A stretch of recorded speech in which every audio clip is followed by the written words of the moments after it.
Uneducated economist here. Let's get you some dice. I had somebody ask, um, what's going on with the secured overnight financing rate, and now a lot of it's the SOFR. Some people call it SOFR. I don't have the notes really in front of me. I just kind of jotted down some stuff real quick so that I could kind of make this video to explain what it is that's taken place that now has the secured overnight financing rate above the effective Fed funds rate, which is something that you would not typically expect unless during times of what they would assume be crisis scenarios. This is one of the reasons why everybody is so lit up. Now, although it is something to be a cause for concern, it's a focus that you should not take your eyes off of, to understand what it is that's happening within the banking system that is now creating these tightening conditions and has put what would typically be a lesser interest rate than the effective fund rate now above it. Like, the situation we are facing is one of concern, but I don't think it's necessarily one of crisis. Now, a lot of people want to call it the crisis scenario because of what had happened back in September of 2019 when a similar situation had started to take place. But really, when we think about what it is that's happening right now, when you have such an amount of abundance of treasuries within the market, where is it that cash has to go to get the treasuries, right? It has to go in that direction of flowing into treasuries. Now, something interesting that happens with these banks is something called the SLR, the supplement leverage ratio. And I'm sure a lot of people have talked about this, but to understand that the supplement leverage ratio is essentially a balance sheet tax, and that banks must hold a tier 1 asset, tier 1 capital in a proportion to the amount of lending that they have done out there. I'm trying to keep it simple. So to kind of give you an example of it, if you were to say take $10 billion, right, and then move it into this particular direction, right, where you start buying into these like repo facilities or treasuries, they're all considered the same, dollar for dollar, as if it was a risky asset, and therefore they have to hold a certain amount of capital, right? And now in this case, if they had $10 billion in that direction, they would have to hold $500 million in capital. And now this particular holding of this capital now is a return on equity that essentially they miss out on, right? Because they're holding on to it. So, and to understand how this ends up working out is a tax on these particular banks to hold this tier 1 capital if they position themselves into it. So essentially they're going to say, no, thank you, we don't want it. That then leaves the non-banking system, so the money market accounts or something of that nature, to then participate in that secured overnight financing, which would then ask for a higher return because they're not the ones they're not the banking system, they're in essentially the non-banking part of things, but they're not set with these regulations that then has this requirement to hold a particular amount of capital. They're able to, ask and demand a higher return, but they're not necessarily in the same situation that the big banks are. Now, these globally systemic important banks, right, they also get charged, it's essentially a surcharge on a lot of their holdings that they have. So when you think about the condition that the big banks are in, when there is a lot of treasuries in the market, and the unfortunate situation that the global financial crisis created, having to now have a banking regulation system that requires this. I don't know if it's necessarily unfortunate, but this is now the situation that these banks sit in, that has them required in order to meet the leverage ratio, the supplement leverage ratio on these, essentially these assets that they have purchased, this lending that they have done.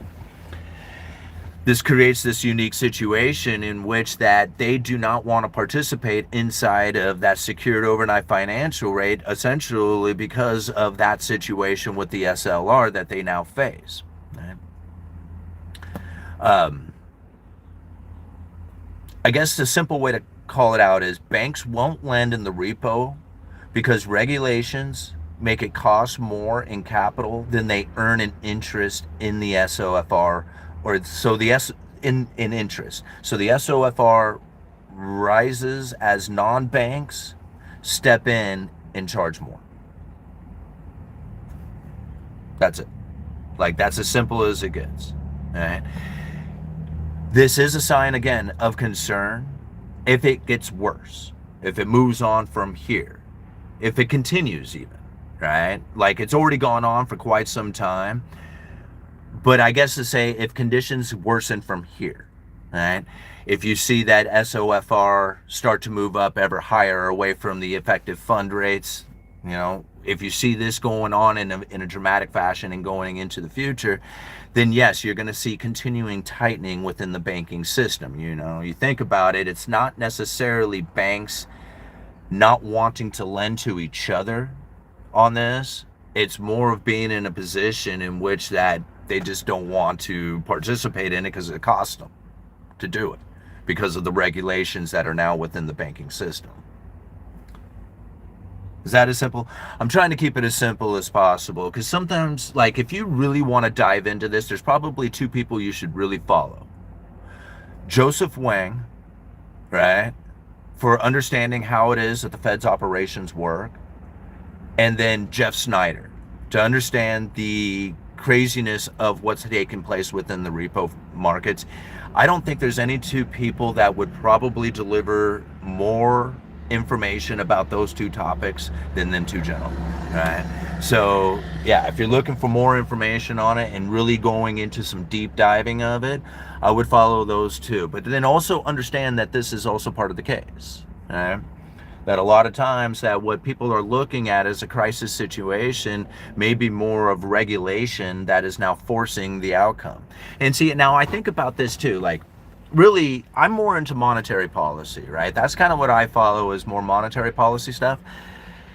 When I think about how this would actually be being conducted in order to facilitate the monetary policy of the Federal Reserve, when you think about how it is that they are trying to slow down the consumer, while at the same time being able to provide support for the labor market, this is like a paradox, a conundrum, a hard thing for the Federal Reserve to conduct themselves while doing. But yet we look at the situation in which that they lowered the effective fund rate, which everybody's, or, you know, the Fed funds rate, the effective fund rate is the rate that is actually occurring.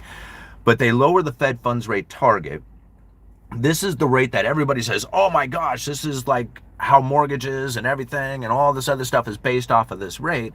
But then the reality of the situation is the secured overnight financial rate is probably more accurate to what it is that people are going to face within the real economy out there when it comes to interest rates. And if you follow the 10-year, you're going to see something similar taking place, as far as the interest rates are not necessarily following in lockstep and moving down with the Fed funds rate, but actually at times move in the opposite direction. Now, if you think about how it is that the idea of lowering interest rates moves into the economic conditions of the economy, of the general people's thoughts of the economy. Like, if you lower hey, the Fed cut rates, what does that mean for the economy? Easy monetary policy, right? That's what everybody thinks. That's what they hear. That's what they believe when they get that. This in general, right?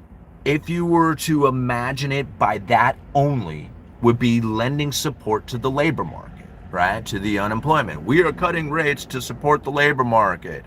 That's what we're doing. That's what's going on here. But then the reality of the situation is financial conditions are actually tightening.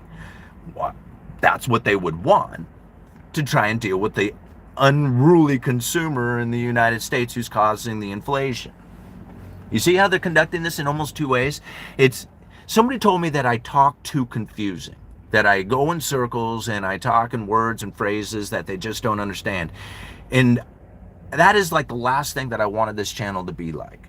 I wanted this channel to be for everybody to understand, and it's hard sometimes, not necessarily because I don't want to use the words dumb it down, but it's hard to then understand, like, there are certain things out there within the information that needs to be understood in order to deploy the information I'm trying to.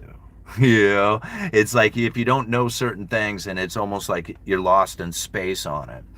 So trying to keep it understandable and keep it relatable, and then keep it like on a level that everybody can understand, can get really difficult when you start seeing how it is that the economic conditions, or at least the financial conditions, are playing into the economic conditions, when you have such complications that are now taking place within the banking system that people then look at and say, oh man, this is a crisis situation. The big banks are scared of lending to each other. Well, yeah, kind of, not really though. You know, I mean, it's not like, it's similar, but not in the same fashions in which that you would think from like September of 2019. This is not the same situation that is happening here. And again, like, I'm not trying to downplay it, saying it's not a cause for concern. It's definitely a cause for concern, but it's also a reason to understand why it is that we are now facing the situations when you have such regulations that are creating the burdens within it, right? See, you got to know it from both angles here. I'm going to leave it at that, right? We're going to break this down better for you guys in future videos. And again, I just kind of quickly put this together just so I can make this video for you guys on this lunch break. But this is something that we should really dive into and get some really good information for, so we can get a better understanding of it. Because again, like, a lot of times when I hear the information being pushed out there about what it is that's taking place, I don't know if it's necessarily incorporating the fact that the banks are almost regulated into a position in which that it's not profitable to participate in that. And so therefore, the only people who will find it profitable are those who are the non-banks, who aren't faced by that regulation and then demand a higher return. All right, let's cruise it up here just a little ways. India GDP $17.4 trillion purchasing power. Party third number world. Please, with caps. Okay. Thanks for being here, Brody. Really appreciate you, brother. All right. Potlucks at church is so amazing. Why? Eating with the poor is not a disease. Yeah, that's for sure. When was America great? When was America great? I don't know. I mean, I think America is great right now. I've never thought that there was ever a place that I would want to be other than America, considering the incredible, unlimited amounts of possibilities that you have here. Like, why it is that people deny that is beyond me. Right? They just like deny it is even possible, or even here. And I'm thinking, man, all I see out there is nothing but I almost look down upon myself and thinking, man, how come you don't do more? Like, you say more out there, and I think, man, I do a lot, right? I mean, I like the condition I am. I like the path that I'm on. I love everything that I have going on in my life. And I see out there people struggling, and I'm thinking, man, there's these opportunities that they could take, and I don't see them doing it. And I'm thinking, well, I don't do it either. Right? But I do take advantage of a lot. I do a lot. Right? I mean, so to me, America is great. There's all kinds of great opportunities here. I don't know why you would deny that, you know?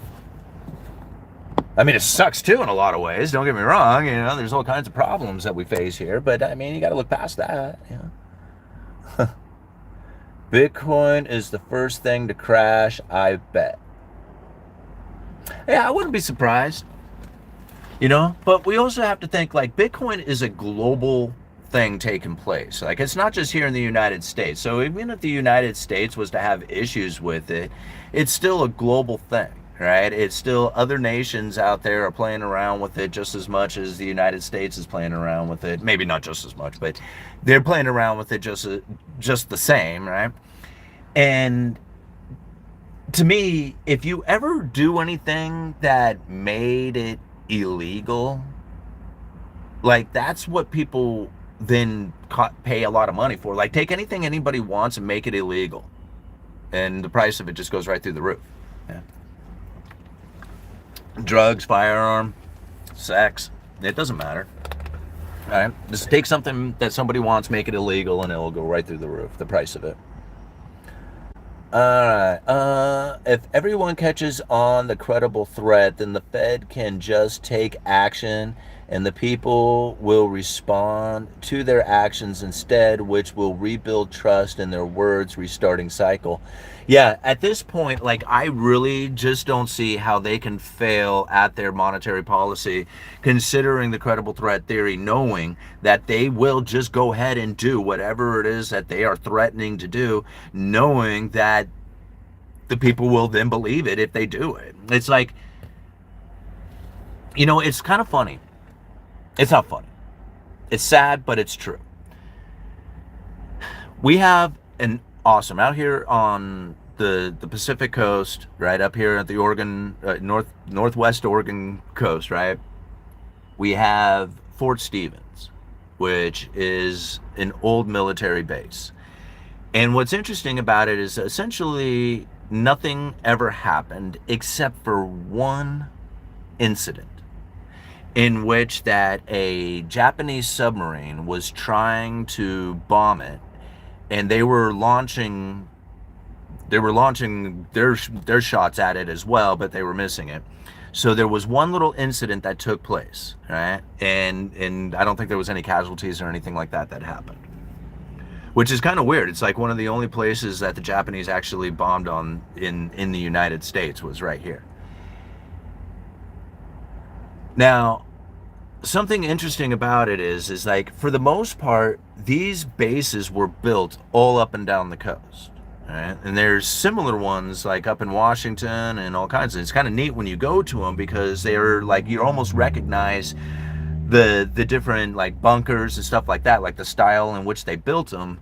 Here in Fort Stevens, they look the same kind of up in Whidbey Island and different places around. So it's just like, it's cool to go to all these different bases. And yet none of them were used. None of them. Why?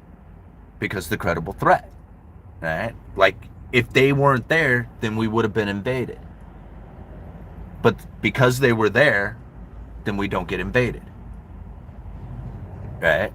So it doesn't matter. Like, they were never intending on using them. Maybe they did intend on using them, but if you didn't have them with the intent of using it, then they wouldn't have worked. But the credible threat alone was enough to stop it from happening, except for one little tiny incident. All right? Same thing. It's the same ploy.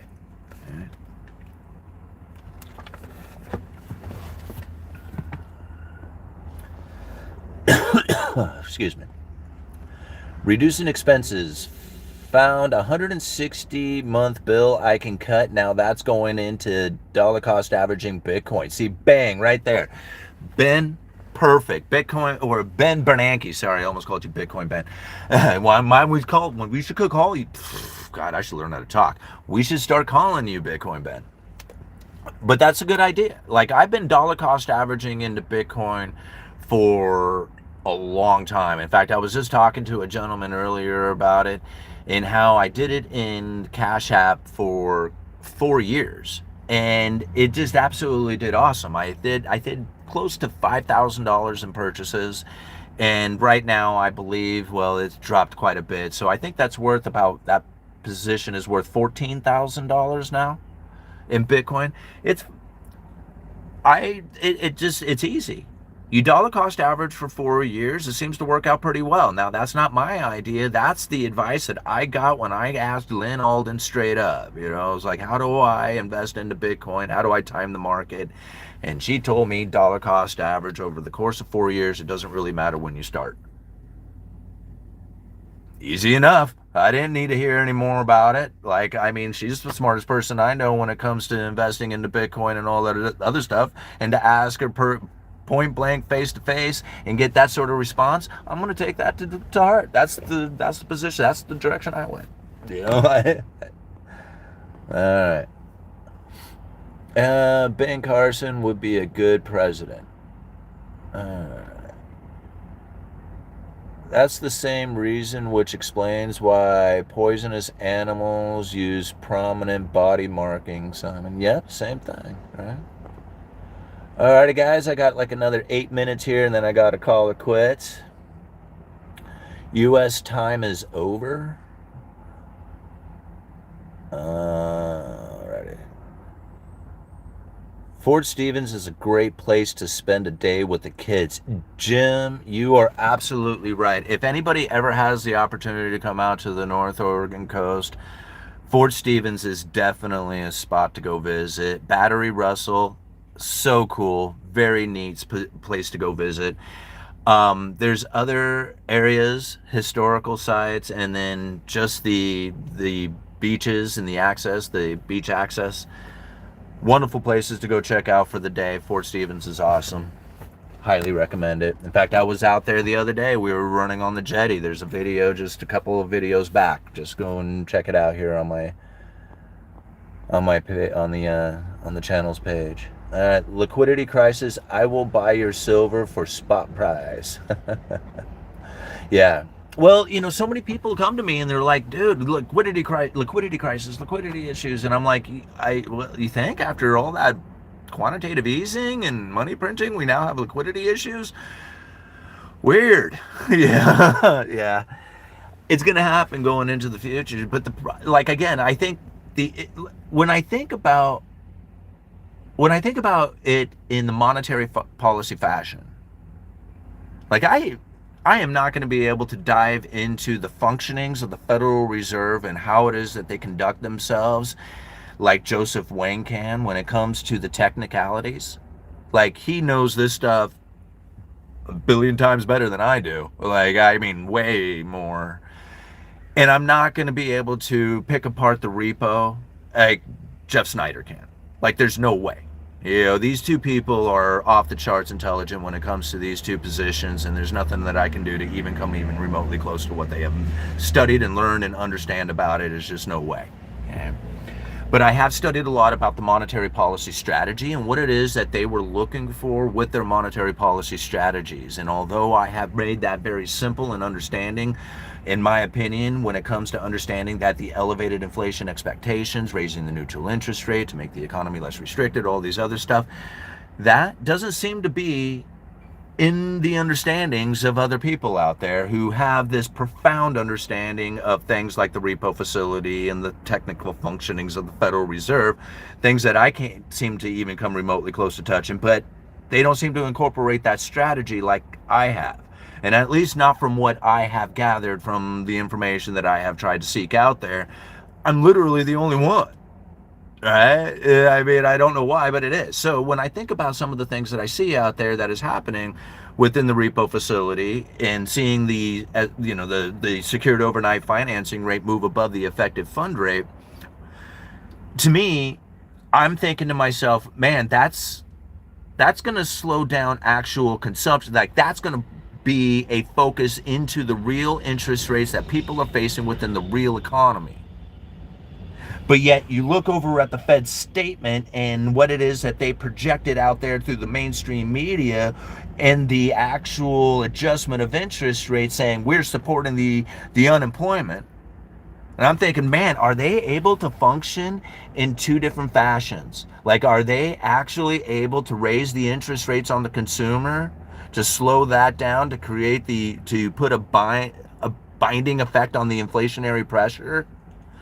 At the same time, put out the projection of lowering interest rates to somehow psychologically get the unemployment supported, or at least put out the perception that they are supporting the labor market. I mean, you think about it, this is how people are thinking, man, what a paradoxical event that the Federal Reserve is now facing, and yet here it is, they seem to be conducting themselves within it. How many people see it this way? I literally think I'm the only one. And now you, because there's 244 people watching. And the thousands upon thousands and thousands of other people you're going to share this video with. And by hitting that like button and subscribing and doing all the wonderful things that you do to support the Uneducated Economist. Thank you so much for being here. Uneducated Economist, you guys let me know.